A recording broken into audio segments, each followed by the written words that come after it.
嘿，大家好，我是露露。今天我们来做一个超简单的京酱肉丝卷，大概10分钟搞定。首先，我们用刮丝器把黄瓜和葱都刮成丝，放在一边准备好。刮大葱的时候呢，很容易熏到眼睛，太酸爽了。作为一个南方人，感觉只有北京烤鸭和京酱肉丝跟大葱最配了。接着准备一碗肉丝，放入画面上写的这些调料，再把它拌匀。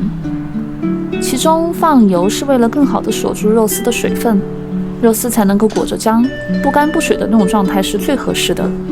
尺度这种东西呢，是需要练习和拿捏的。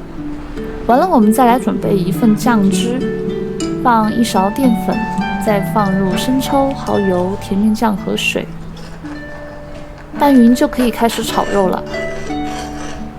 以前炒肉我们看运气，有时候很柴，有时候很滑。其实油温高一点呢，炒肉的时间比我们想象的要短得多。在肉刚好全炒开的时候呢，就可以加入酱汁了。肉全部上色，裹着酱汁，炒出香味就可以出锅了。全程也就3-4分钟的样子。餐馆里炒菜火更大，时间更短，吃起来呢也更滑嫩一些。京酱肉丝做好以后，拿出2张春卷皮一起泡软。通常大家都喜欢用面皮或者豆皮，但是我没有准备这2样东西，我使用了更为方便的越南春卷皮。要说差别的话，可能就是面皮或者豆皮更干爽，而春卷皮呢更黏滑一些，韧劲要足一点。吃一个泡一个呢，也不用考虑剩菜洗碗的问题。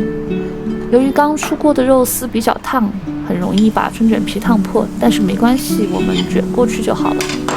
一口咬下去，又解馋又解腻，就是葱丝咬不断。更多懒人春卷皮料理，请继续关注我哟。我们下期再见喽。